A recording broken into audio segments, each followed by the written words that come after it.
Hi friends, तो कैसे हैं। उम्मीद करता हूँ कि आप सब बहुत अच्छे होंगे। साथियों, पुनः मैं आप सबके मध्य आपका दोस्त बीपी दिनकर आपके मनपसंद चैनल दिनकर मंच पर हाजिर हूँ। साथियों, आज मैं एक ऐसी ज्ञानवर्धक रोचक कहानी के साथ उपस्थित हुआ हूँ। तो साथियों, सभी से अनुरोध है कि चैनल पर बने रहिए और हमारी ये प्रेरणादायक कहानी को ध्यान से सुनिए। अगर कहानी पसंद आए तो प्लीज़ इसको लाइक, सब्सक्राइब और शेयर करना ना भूलें। तो साथियों, कहानी कुछ इस प्रकार से है। कहानी का शीर्षक है संगति का असर। तो संगति का असर साथियों अवश्य पड़ता है। अब वो कैसी संगत है, किस प्रकार की है, वो अपना असर नहीं छोड़ती है। तो मैं कहानी को प्रारंभ करता हूँ। तो साथियों, एक हंस और एक हंसनी का जोड़ा बड़े खुशी के साथ रहता था। एक दिन की बात कि दोनों आपस में परिचर्चा कर रहे थे, चर्चा कर रहे थे कि दुनिया घूमती है, तो चलिए किसी दिन एक समय निकाल करके हम दोनों भी किसी यात्रा पर चलते हैं और दूर देश की यात्रा करते हैं, घूम के आते हैं। तो हंसनी की बात सुनकर के हंस ने कहा ठीक है, चलते हैं किसी दिन। तो दोनों ने अपना एक दिन निश्चित किया और दोनों दूर देश की यात्रा पर निकल पड़ते हैं। तो चलते चलते साथियों क्या होता है कि अब दोनों थक जाते हैं। तो हंसनी कहती है कि महाराज, अपने हंस से, कि महाराज कुछ मुझे थकान हो रही है, तो मैं चाहता हूँ कि कहीं पर थोड़ा सा विश्राम कर लिया जाए।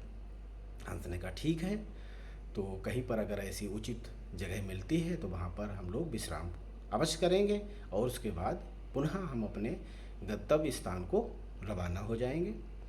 तो कुछ दूरी के बाद क्या देखते हैं कि एक बहुत बढ़िया रमणीक जगह होती है और वहाँ पर एक पेड़ है। उस पेड़ पर बहुत सारे कौओं का झुंड है, दिखाई देता है। उस पेड़ के नीचे एक बहेलिया भी आराम कर रहा था। तो हंसनी ने कहा कि अपने हंस से कि देखो, इससे अच्छी जगह हमें नहीं मिल सकती है और यहाँ पर हम ठहर करके थोड़ी सी आराम कर लेते हैं और फिर हम चलते हैं। हंस ने चारों तरफ निरीक्षण किया, वहाँ का वातावरण को देखा और उसके बाद उसने विचार किया। विचार करने के बाद हंस को कुछ अच्छा नहीं लगा, तो उसने हंसनी से कहा कि देखो, ऐसा है, ये जगह हमारे लिए मुफीद नहीं है, ये हमारे लिए घातक हो सकती है। हंसनी ने कहा नहीं, ऐसा कुछ भी नहीं, हमें ज़्यादा रुकना ही नहीं है, सिर्फ 5 मिनट की तो बात है। अब 5 मिनट के बाद फिर हम यहाँ से अपने चल देंगे। हंस ने कहा ठीक है, कोई बात नहीं।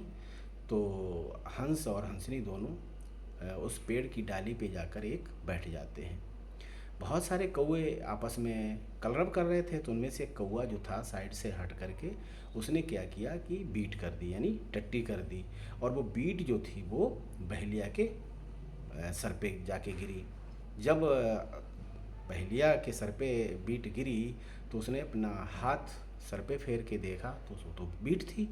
तो बहेलिया को बहुत क्रोध आ जाता है। तो बहुत ज़्यादा क्रोध आता है तो उसने क्या किया, तरकस से बाण निकाला और धनुष पर चढ़ाया और सीधे उसने छोड़ दिया। वो बाढ़ जा कर के हंस के लगा। हंस घायल होकर के नीचे गिरा। जब हंस नीचे गिरा तो उस बहेलिये ने देखा और बोला, वाह, कौवे भी सफ़ेद होते हैं। तो हंस ने कराहते हुए कहा कि हे भाई, कौवे सफ़ेद नहीं होते हैं, कौवे तो काले ही होते हैं। तो कौवे कौवे काले होते हैं, फिर तुम कौन हो। तो हंस ने कहा कि भाई, मैं तो हंस हूँ और कौवे तो काले होते हैं। तो बोले फिर तुम्हारी ये दशा कैसे हुई। बोले ये कुछ चंद मिनट की संगत के कारण हमारी ये दुर्गत हुई है।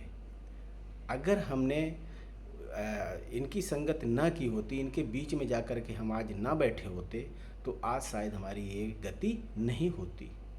तो साथियों, समझ रहे हो, जिस प्रकार से मान लिया कोई कोयला है और उस कोयले को गर्म किया जाए, अगर आप गर्म छुएंगे तो आपका हाथ जला देगा, और वही कोयला जब ठंडा हो जाएगा फिर छुएंगे तो आपका हाथ काला हो जाएगा।